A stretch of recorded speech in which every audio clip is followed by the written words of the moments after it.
Boa noite, meus irmãos, graça e paz da parte do nosso Senhor Jesus Cristo. Meus irmãos, vamos para o Evangelho de Marcos, capítulo 13. Estamos nesta jornada no Evangelho de Marcos, há um pouco mais de um ano. Essa é a nossa 42ª mensagem neste Evangelho. E só no capítulo 13, essa é a quarta pregação, só no capítulo 13, que é o sermão profético de Jesus. Jesus ensinou muitas coisas, mas especificamente foi registrado um ensino de Jesus que é conhecido como o sermão profético dele. E temos intitulado, sobre Jesus, o maior dos profetas. Ele é o próprio Deus que revelou algumas questões que ainda irão acontecer. O capítulo 13, irmãos, ele é facilmente dividido assim. Na nossa primeira mensagem falamos sobre pedra sobre pedra, desculpa, não ficará pedra sobre pedra, faltou aí o resto da frase, não ficará pedra sobre pedra.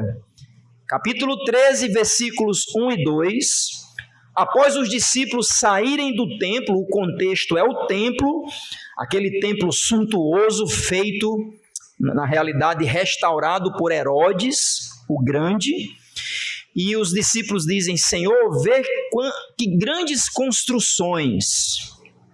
Aí Jesus profetiza dizendo: não ficará pedra sobre pedra que não seja derrubada. Eles ficaram então chocados com esta informação. Por quê? Porque o templo era o coração do judeu, de Jerusalém, de Israel.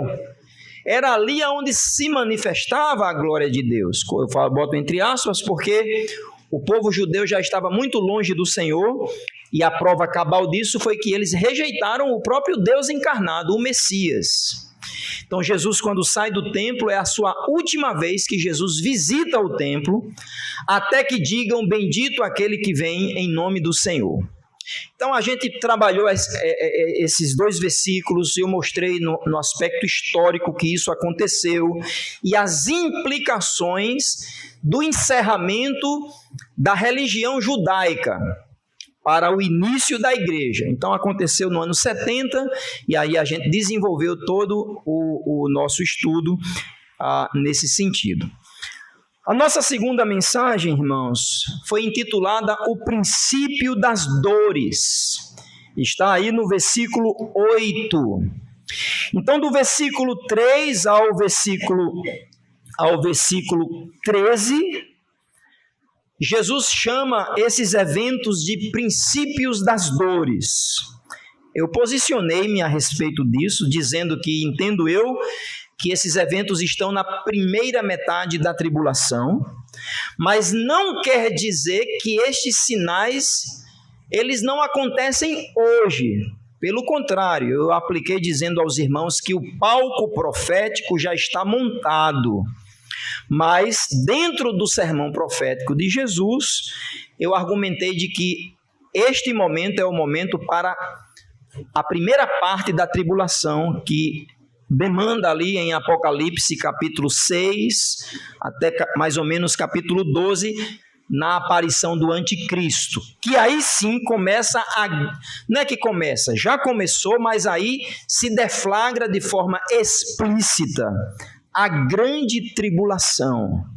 A grande tribulação, que o grande sinal da grande tribulação para os judeus é a aparição de uma pessoa chamada a abominação da desolação. Está aí no versículo 14.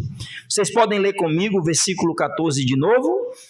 Vocês ainda estão comigo nesse início de pregação? Ou já estão pensando na segunda-feira? Eita! Então tá bom.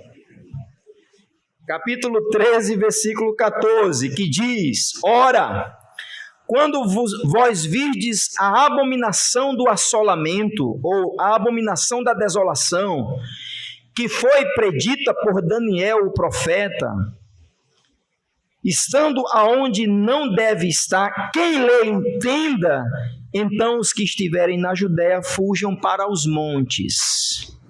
Então, domingo passado a gente viu esta figura. Quem é a abominação da desolação?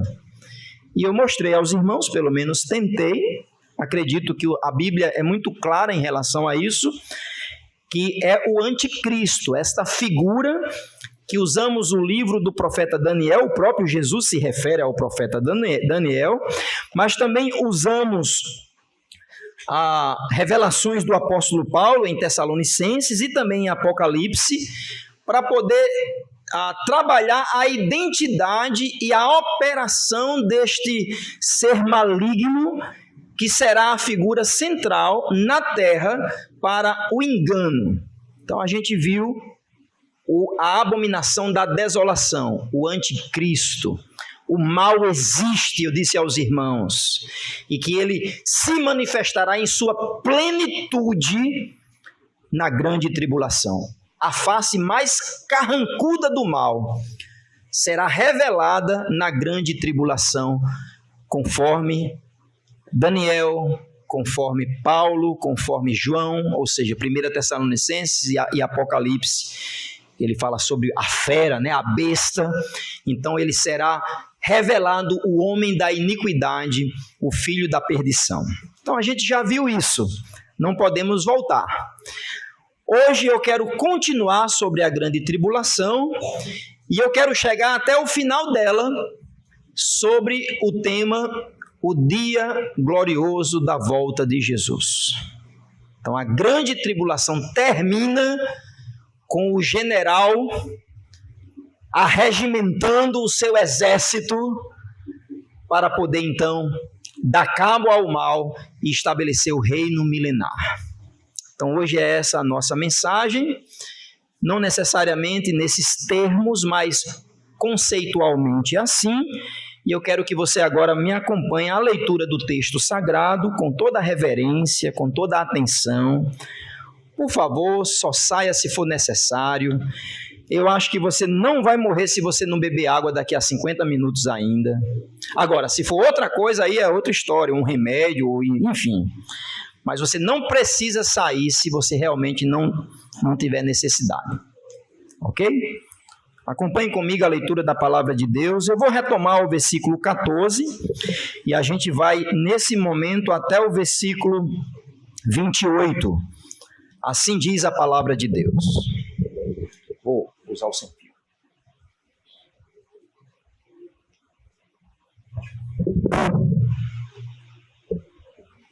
Diminuir. Que às vezes ele não desliga, não. Oi, som. Acompanhem comigo, meus irmãos. 13 e 14. Ora, quando vós virdes a abominação do desolamento que foi predita por Daniel, o profeta, estando aonde não deve estar, quem lê entenda.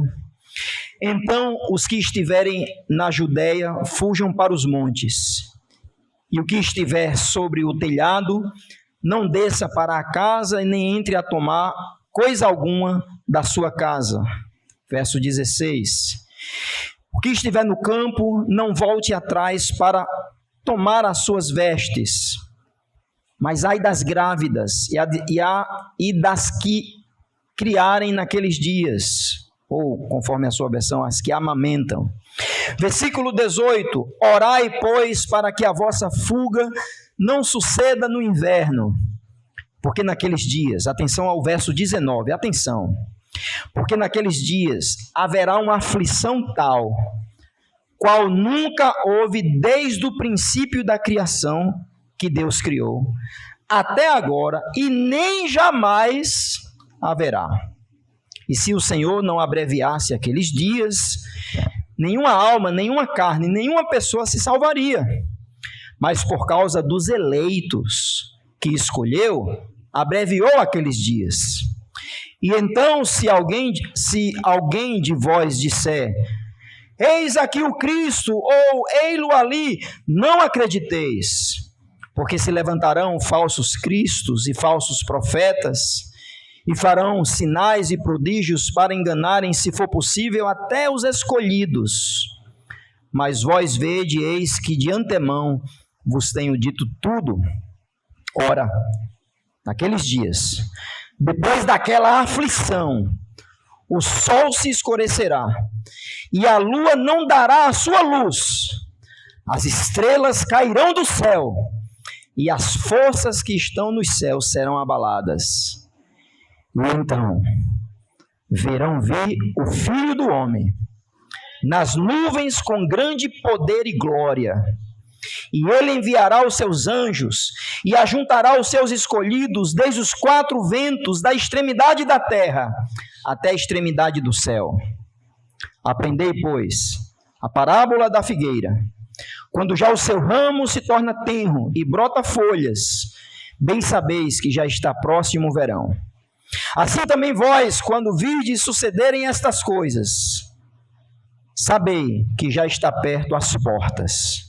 Na verdade vos digo que não passará esta geração sem que todas estas coisas aconteçam. Passará o céu e a terra, mas as minhas palavras não passarão. Amém? Esta é a palavra do Senhor. O Senhor Jesus Cristo, ao proferir o seu sermão, ele quer mostrar aos seus discípulos que ele tem o controle da história em suas mãos. E ao falar sobre a primeira metade da grande tribulação, falando sobre guerras, rumores de guerras, nação contra nação, reinos contra reinos, fome, catástrofes e até mesmo calamidades em aspectos humanitários, ele disse claramente no versículo 7 e no versículo 8, ainda não é o fim, é o princípio das dores. Mas ele exorta para que haja vigilância e que a pregação do evangelho se cumpra, do versículo 11 ao versículo 13.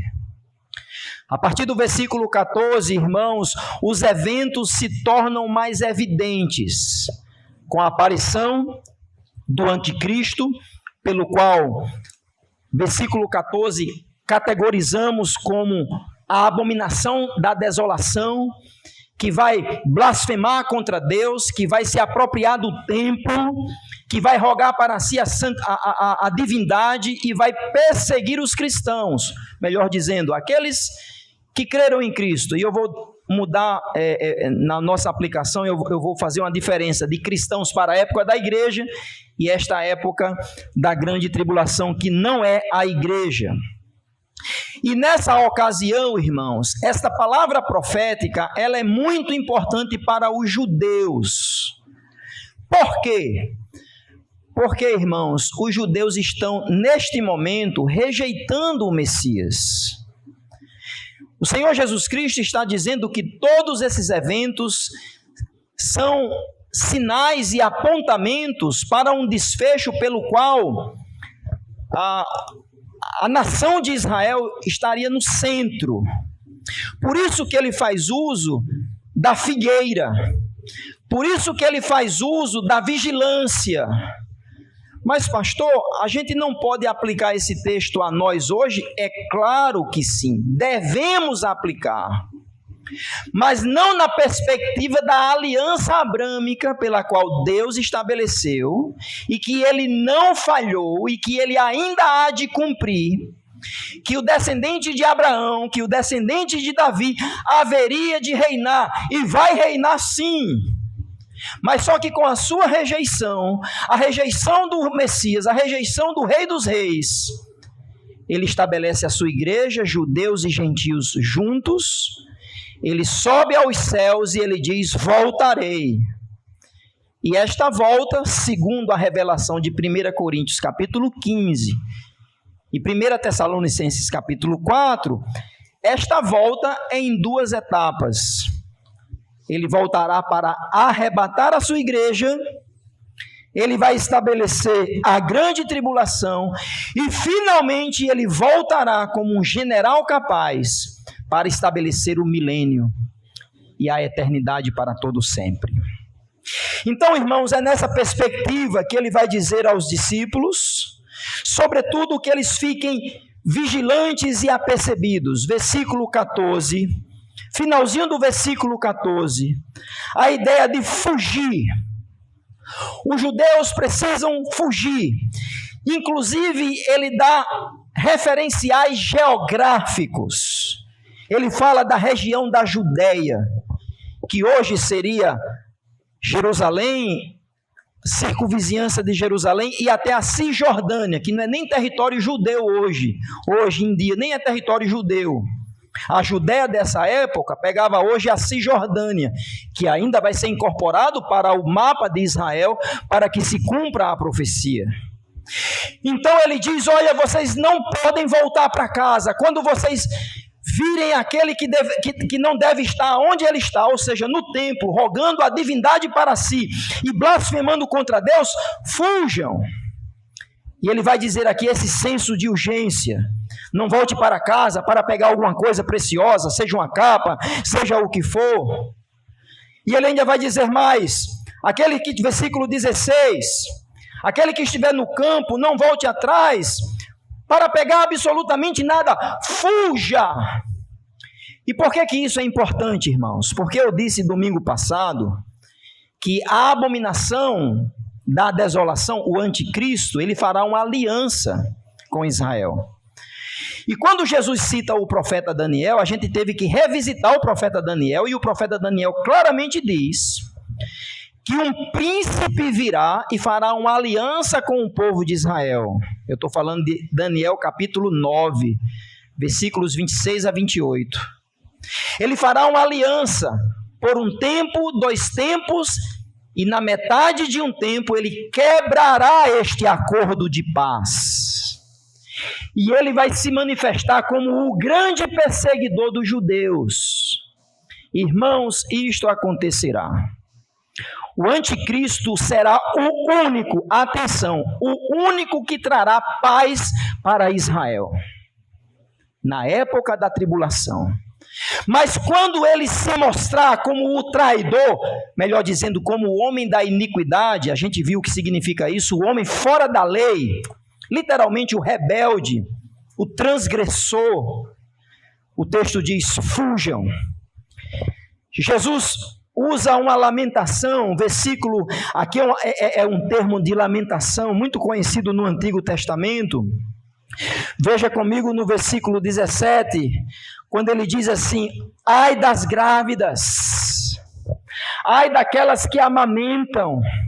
Por quê? Porque esse momento vai ser tão difícil, irmãos, com a quebra da paz do anticristo com a nação de Israel, que coitada das grávidas. E ele usa esta ilustração de uma mulher grávida, e uma mulher talvez que está com um bebê recém-nascido. Como será difícil. E aqui não é um aspecto específico só para as grávidas, mas obviamente podemos ampliar esta ideia. A dificuldade que será, a perseguição que será instaurada, como diz o início da primeira parte da grande tribulação, a perseguição institucionalizada. O irmão Lopes hoje leu Apocalipse capítulo 7, a revelação de pessoas que estavam no altar adorando ao Cordeiro, e chega um ser celestial chamado um ancião que pergunta a João dizendo, quem são estes? Aí João diz, eu não sei, o Senhor sabe. Aí ele diz, são aqueles que vieram da grande tribulação e que alvejaram as suas vestes no sangue do Cordeiro. É dado a eles um momento para aguardar até que se cumpra o número dos seus irmãos. Vai ser muito difícil para aqueles que estarão na grande tribulação. E aqui Jesus une a oração com a soberania de Deus. Veja versículo 18. Ele diz, orai, pois para que a vossa fuga não suceda no inverno. Eu pergunto a vocês, irmãos, Jesus sabe exatamente qual será esse momento da grande tribulação? Sabe. Eu nem vou me referir agora ao texto que ele diz, nem o Filho do Homem, se referindo à sua humanidade, mas Jesus sendo Deus Todo-Poderoso, Criador, Sustentador, e autor da história, ele sabe, mas ao mesmo tempo ele quer que o seu povo ore. Orai para que não seja essa fuga no inverno, porque no inverno tudo se complica, não é? A gente não tem essa ideia, a gente não tem um inverno rigoroso, mas imagina você fugindo do anticristo a 0 grau, com neve, com uma criança de colo ou com uma pessoa com 8, 7 meses de gravidez. Essa é uma ideia que Jesus está trazendo sobre a urgência e a dificuldade. Para ele dizer o verso 19, atenção irmãos, verso 19, que esta aflição será sem precedentes.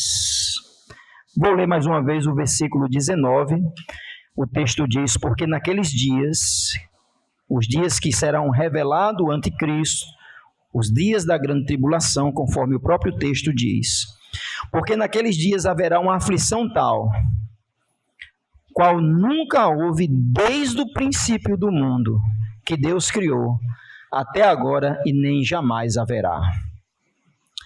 Perceba, irmãos, esse texto é muito importante, porque a grande tribulação é um evento singular, conhecido nas profecias também como o dia do Senhor, que o Senhor tomará vingança e disciplinará o povo de Israel por sua rebeldia. É a visitação do Deus Todo-Poderoso para trazer por disciplina, mão forte, arrependimento ao povo e justiça aos rebeldes. Às vezes a gente fala muito de Jesus o Cordeiro, não é? Claro, temos que falar, sim ou não? Ele é o Cordeiro, o bom pastor, é aquele que vai enxugar dos nossos olhos todas as lágrimas. É verdade, mas tem outra mensagem que a gente não pode deixar de falar, que ele vai trazer justiça sobre a terra, ele vai dar cabo à maldade, e toda a iniquidade, e toda a perversidade, e toda a afronta, e toda a malignidade pela qual Satanás usa os homens neste mundo, Jesus será o juiz. E vai ser neste dia. Um dia sem precedentes, como disse Jeremias, capítulo 30, versículo 7.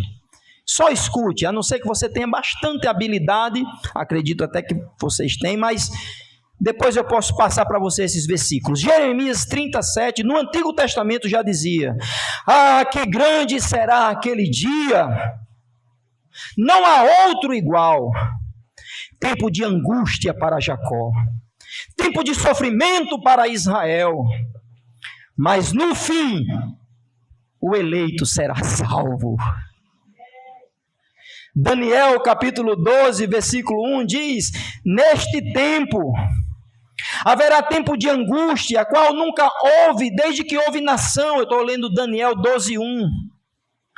Até aquele tempo, mas naquele tempo será salvo o teu povo, e todo aquele que for achado escrito no livro da vida. Então Jesus está dizendo de uma tribulação que vai acontecer, que Jeremias falou, que Daniel falou e que outros profetas falaram, mas dizendo que aquele dia sendo um dia de disciplina para Israel, mas ao mesmo tempo de salvação para aqueles que hão de crer, não somente no Cordeiro, mas no Rei dos Reis, no Senhor dos Senhores, no Senhor dos Exércitos, que tem a espada flamejante embanhada em sua mão, e há de dar cabo a todo o inimigo do seu povo. O dia do Senhor foi revelado também por Apocalipse, na revelação que Deus deu a João, do capítulo 6, irmãos, ao capítulo 19, na abertura dos 7 selos, no toque das 7 trombetas, no derramar das 7 taças, 7, 7, 7, figuras que contemplam toda a tribulação. Capítulo 6, de 16 de Apocalipse diz que os montes e as rochas cairão, sobre aqueles que não adoram o Cordeiro, e sobre eles a ira do Cordeiro será estabelecida. Os próprios descrentes naquele dia vão dizer: grande e terrível é o dia da ira do Cordeiro, quem pode se salvar? Apocalipse capítulo 8, versículo 13 diz que eu olhei e ouvi uma águia voando pelo meio do céu, dizendo com grande voz: ai, ai, ai dos que habitam sobre a terra por causa dos outros toques das trombetas e dos últimos anjos que hão de tocar.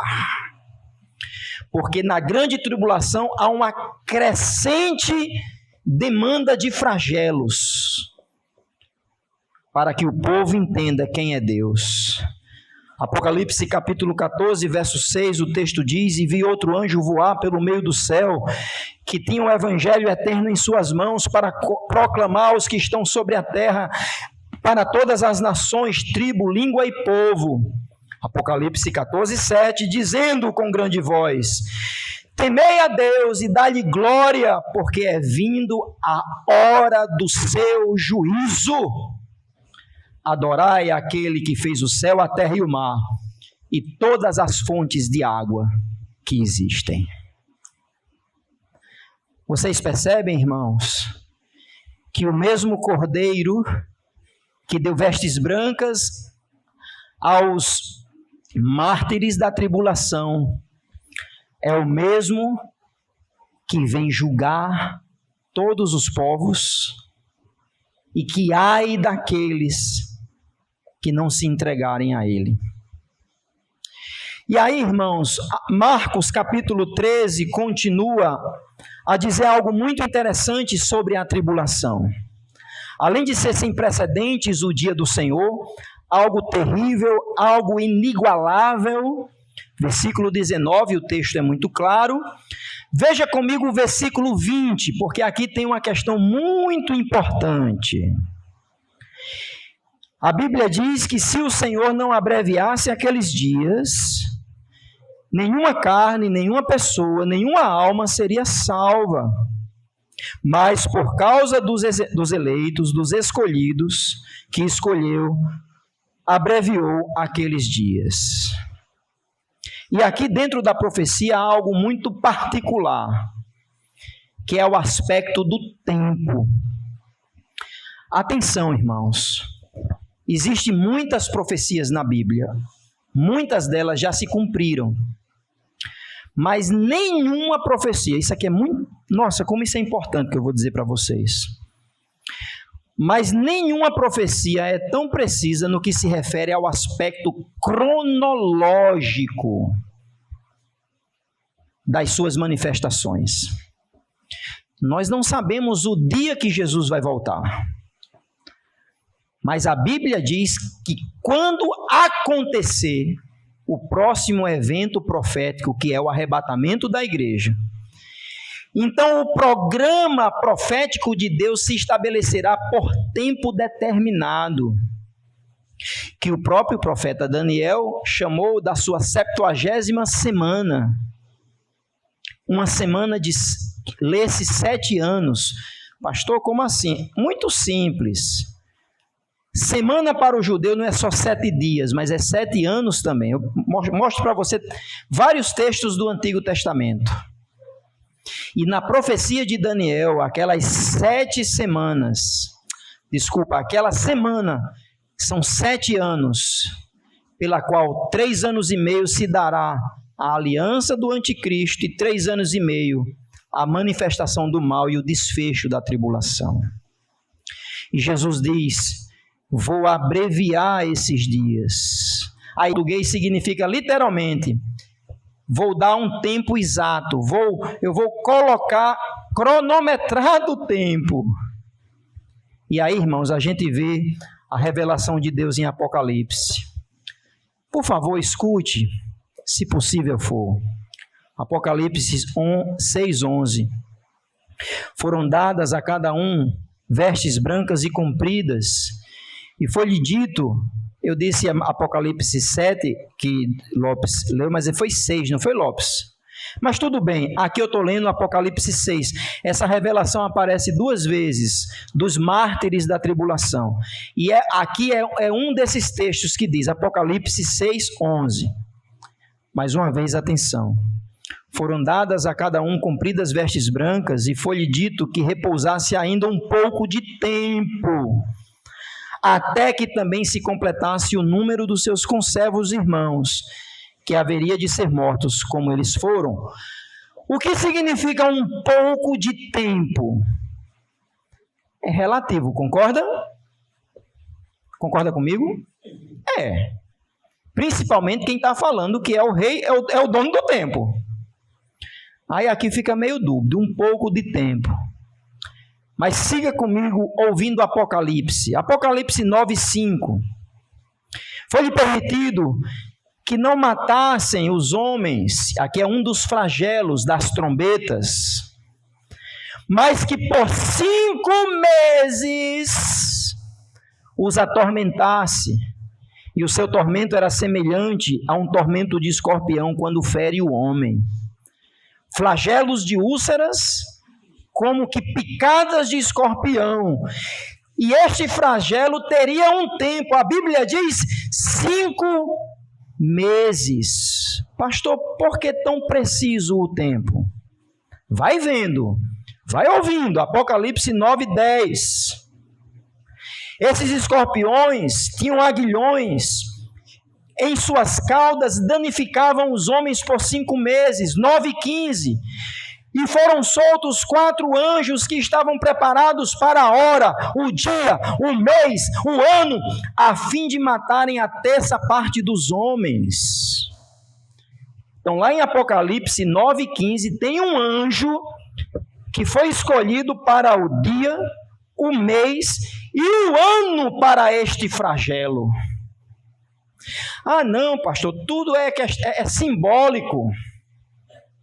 Como eu posso ler a Bíblia de forma simbólica, irmãos, que a Bíblia está falando de aspectos cronológicos? Apocalipse 11, 2 e 3, o texto diz que o átrio que está fora do templo, deixe-o à parte, não meças, porque foi dada às 2 testemunhas, aos gentios, né?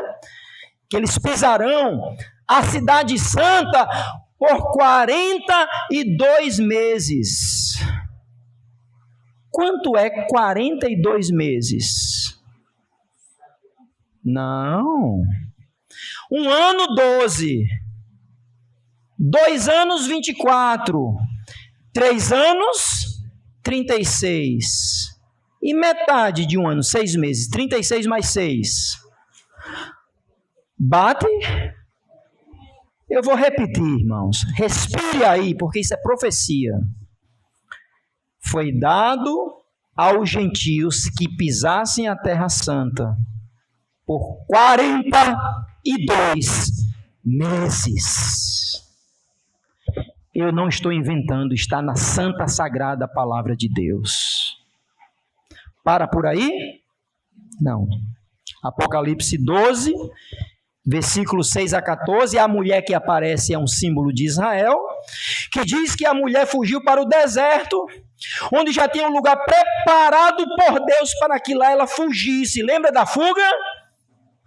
E ela vai ficar lá sendo sustentada por Deus por 1260 dias. Agora repita comigo, quanto dá esses dias? 3 anos e meio. Apocalipse capítulo 13, verso 5. Foi-lhe dado uma boca que profere blasfêmias e coisas terríveis ao Altíssimo. E deu a besta ao seu poder, para que ela haja por 42 meses. Eu preciso de mais prova bíblica para mostrar que a profecia que Jesus está dizendo, que esses dias foram abreviados, está dentro do programa profético dos 7 anos, e pelo qual os últimos 3 anos e meio será o desfecho da grande tribulação, pelo aparecimento do maligno anticristo e de todos os outros flagelos. Leia a Revelação, irmãos, leia a Apocalipse, não tenha medo. Por isso que Jesus disse, quem lê, entende. Volte ao versículo 20 do capítulo 13 de Marcos, e Jesus diz que esses dias foram cronometrados, abreviados, colocados em um tempo determinado, porque se ele deixasse mais do que isso, ninguém se escaparia, mas por causa dos eleitos, por causa dos escolhidos que Deus escolheu, na época da grande tribulação, haverão um programa profético de 7 anos. 3,5, falsa paz e segurança. 3,5, grande destruição.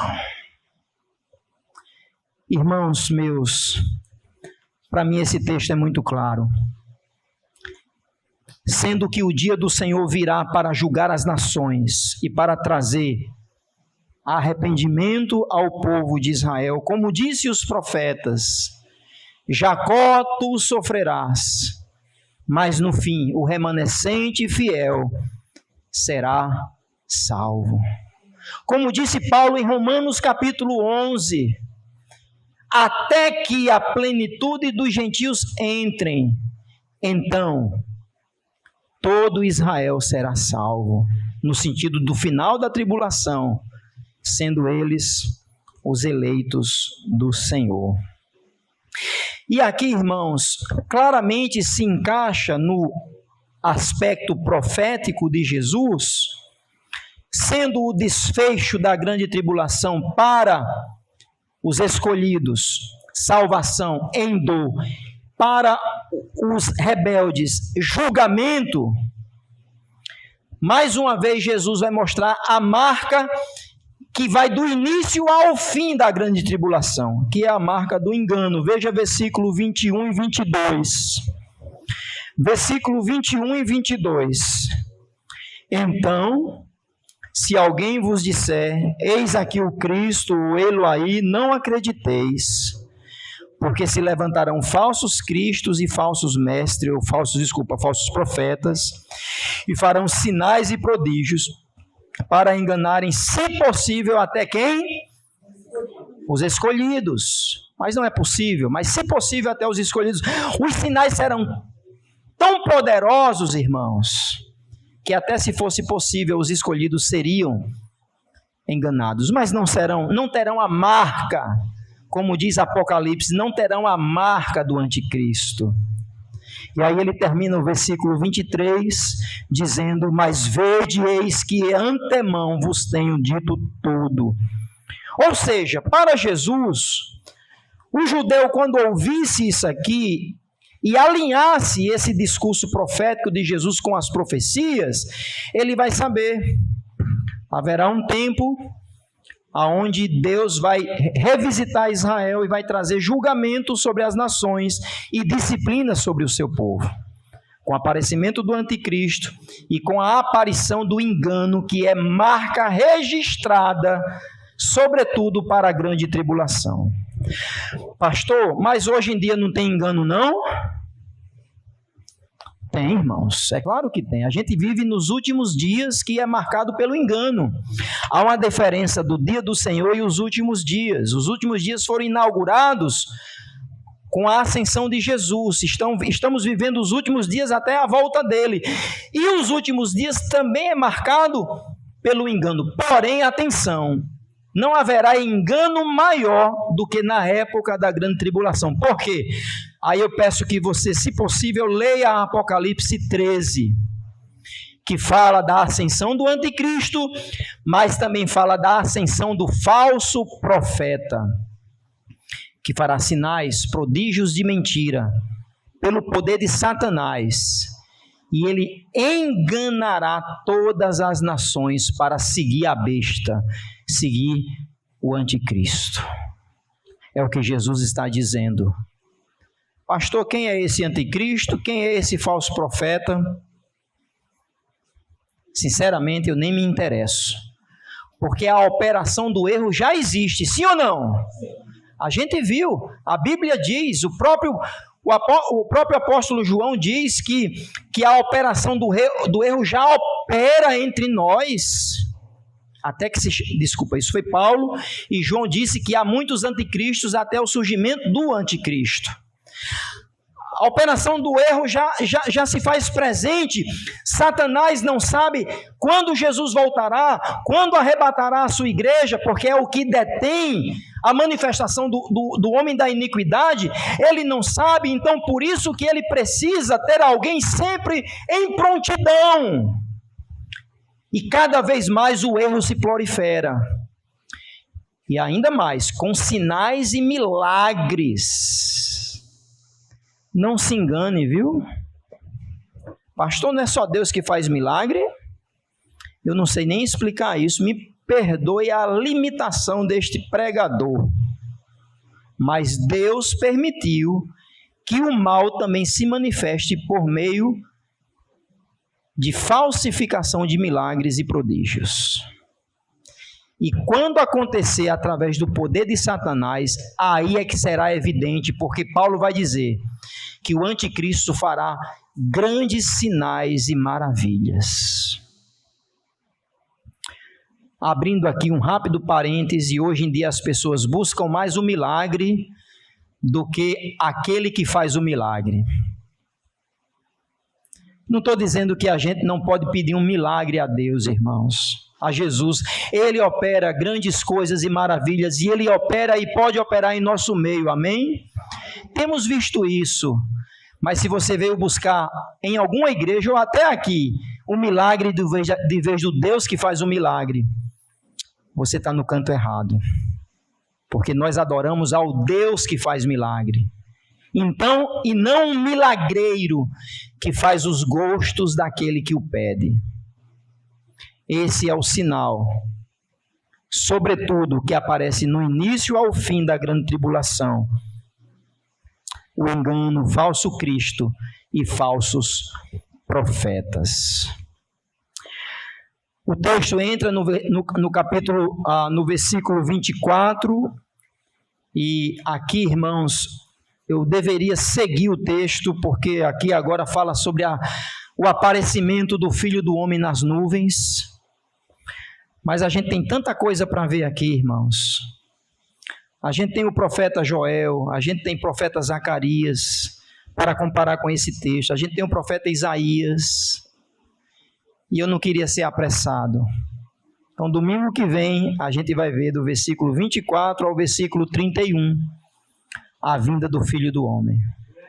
Mas nesse momento ficaremos até aqui na grande tribulação. Veja comigo por enquanto, só até o versículo 24 e 25, e eu encerro. Ora, naqueles dias, que dias? Versículo 19, dias da grande tribulação.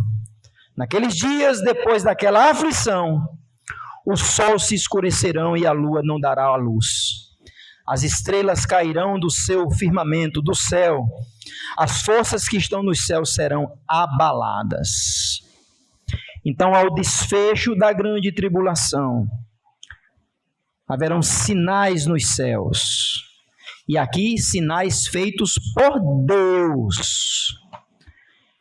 Qualquer terremoto, a gente se abala, concorda? Eu nunca presenciei um terremoto e nem quero presenciar. Mas imagine o sol se escurecer. Não é um eclipse não, que as galinhas de repente de meio-dia vai dormir não. Mas depois volta. Você já viu um eclipse? Os mais experientes já viram, né? Um eclipse talvez até completo do sol. Quem já viu um eclipse completo do sol? Ó. Sem conhecimento a gente dizia, o mundo vai se acabar.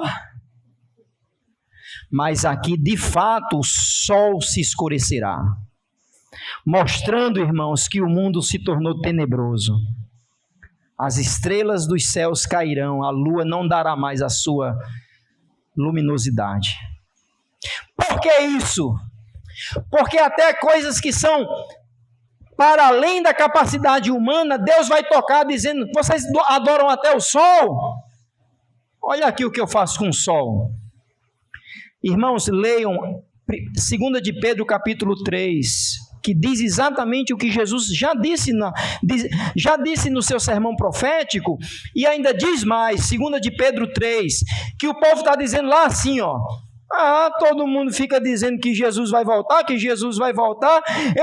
desde pequeno eu escuto isso e nunca aconteceu. Pois cuide. Como dizia minha sogra, mãe de Vivi, saudosa lembrança, bom basta. Você já ouviu esse termo? Bom basta. Porque até esses últimos incrédulos, vendo tudo, quando ele olhar para cima, que vai ser o último sinal, o sol escurecendo, as estrelas caindo, irmãos, aí ele vai dizer, não posso acreditar. Aí nessa hora, verão o Filho do Homem, com poder e glória. Mas isso é para um outro momento. Queria terminar agora, irmãos, a dizer o seguinte: quem é Jesus nesse texto? Jesus é aquele que tem o controle completo das profecias em suas mãos. Que não há nada que seja alheia à sua vontade. Eu acho que os irmãos viram o cruel assassinato de um jovem cristão nos Estados Unidos que tinha uma militância conservadora nas universidades, era um trabalho que ele fazia, e foi brutalmente assassinado por um maldito homem que não tolerava o seu trabalho. Aí a gente olha para um lado, a gente olha para o outro e diz, meu Deus do céu, onde é que a gente vai parar? Deixa eu lhe dizer que a tendência é piorar. Com isso não estou dizendo que devemos ficar calados, porque até porque creio eu que a igreja é a voz da consciência do mundo. É a igreja que prega Jesus, a salvação, transformação de vida, em um senso ético bíblico. Amém, irmãos? Agora, como você vai fazer isso? Aí você faz no seu âmbito de trabalho, familiar, em redes sociais. Cabe a nós a não nos calar. Mas deixa eu lhe dizer, se a gente acha que a carranca do mal hoje já é feia, imagine na grande tribulação. E aí, irmãos, dizer a vocês, nos santifiquemos cada vez mais, preguemos o evangelho cada vez mais, vigiemos, porque este mundo que jaz no maligno é tenebroso, irmãos, e o maligno quer capturar a igreja, o maligno quer drenar a nossa fé. Irmãos, o maligno quer que a gente fique pensando em tudo e menos na nossa vida espiritual diante de Deus. E aqui eu quero dar uma entradinha sobre ser a voz da consciência do mundo. Concordo plenamente com isso, porém, pode ser que tem crentes que estão bravejando muito em muitas coisas e esquecendo de pregar o evangelho. Porque o crente não prega ódio, viu? O crente não prega vingança, viu? O crente ora pelos seus algozes, pelos seus inimigos. Pastor, é difícil? Ora, se não é. Então não era cristianismo. Era qualquer ONG aí. É difícil, irmãos. Seguir Jesus é difícil. Com isso não quer dizer que a gente não marca posição. Às vezes existem dois extremos, né? Ou a total passividade ou a visceral militância. Calma. No Evangelho de João, Jesus recebe um tabefe. É o único que vai registrar isso. O sumo sacerdote chega para Jesus e diz assim, é você o filho do homem? Eu estou parafraseando, tá? Aí ele diz, tu dizes, mas verás o Filho do Homem vindo na glória no seu poder. Aí vem um secretário, eu não quero dizer outro nome, Vem um secretário do sumo sacerdote e dá um tapa na cara de Jesus. É assim que falas com o sumo sacerdote?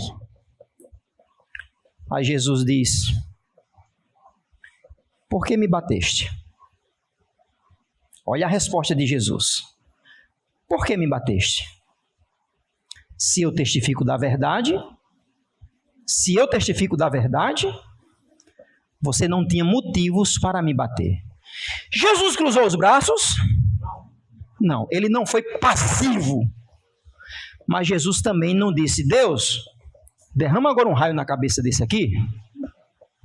Ele também não foi visceral militante. Eu quero chamar a Igreja Batista Regular nesses 26 anos para sermos vigilantes e prudentes no Evangelho de Jesus Cristo.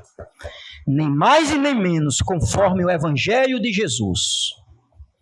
Então, cuidado, meus irmãos, quando a gente vai combater o mal, para a gente não se exasperar. Como? Exasperar. Obrigado, Edinho. Exasperar-se, exceder-se. Tem muito crente dando mau testemunho nas redes sociais, achando que estão fazendo um bem para o Evangelho. Tenha cuidado com isso. Quem é Jesus, irmãos? É aquele que tem o controle do tempo.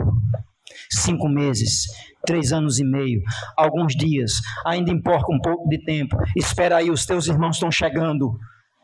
Vigie e orem, porque o Filho do Homem está vindo. E a igreja, em pleno consolo, irmãos, pode acreditar que será arrebatada. Antes da grande tribulação, falarei isso próximo domingo, antes da grande tribulação. Aqui é o desfecho da segunda vinda, que começa 7 anos antes com o arrebatamento, e vou dar 5 motivos pelo qual a igreja não passará pela tribulação. 5 motivos. Mas por hora, Jesus é aquele que cronometra, aquele que tem um relógio em suas mãos. Nada foge do seu controle. E Jesus é aquele, irmãos, que está sustentando a sua igreja, mesmo com o aparecimento já do mal. É Ele que sustenta o seu povo.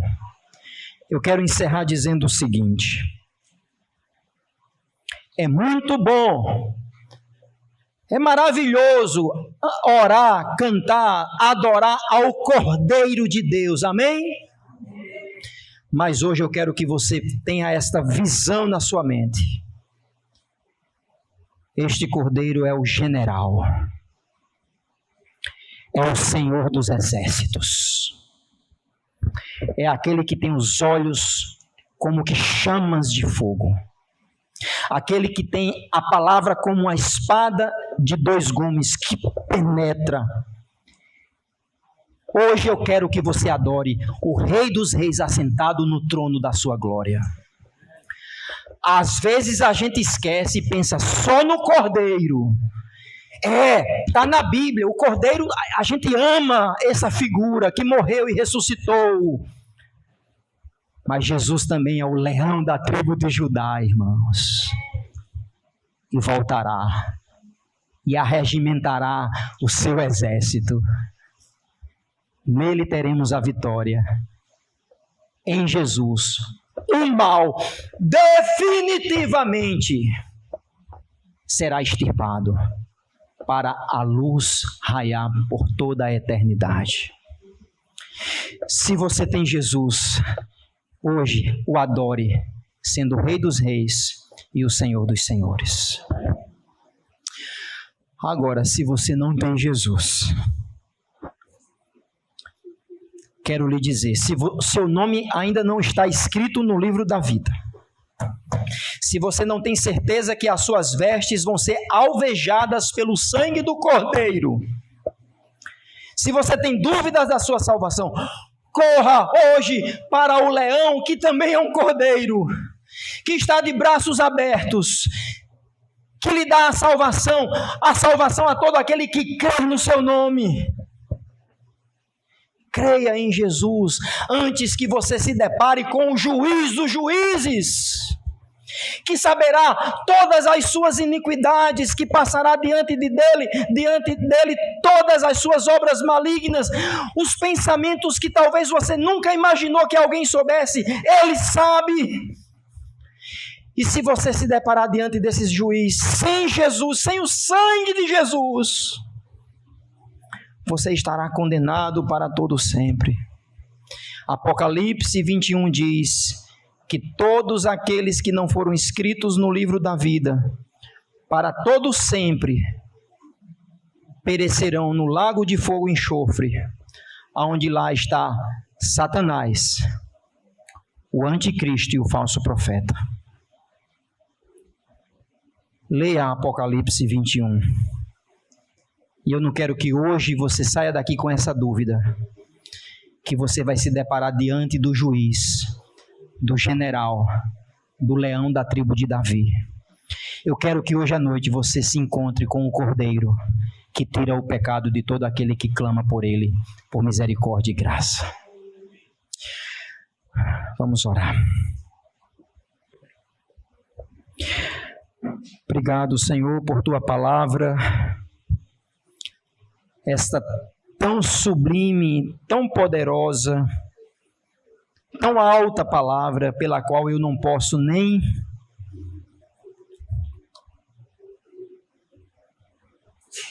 estar na superfície dela, que é este discurso profético de Jesus.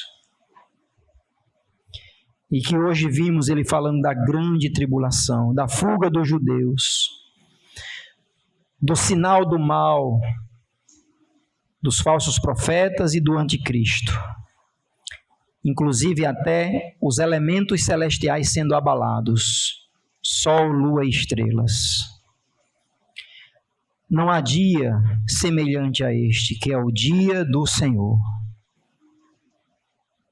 Mas para a tua igreja há consolo, porque assim como Enoque foi arrebatado, assim como Elias foi arrebatado, assim como Jesus foi assunto aos céus, assim seremos nós também, como diz João capítulo 14, que não devemos ficar perturbados, porque na casa do Pai está sendo preparado lugar para nós, e Ele vai voltar para estarmos com Ele para sempre. E como o apóstolo Paulo disse que a palavra profética do arrebatamento é consolo e não desespero. Então que nesta noite ajuda-nos, ó Deus, a adorar o Cordeiro que também é o leão da tribo de Judá, que voltará e que julgará as nações. Que hoje à noite, ó Deus, haja arrependimento.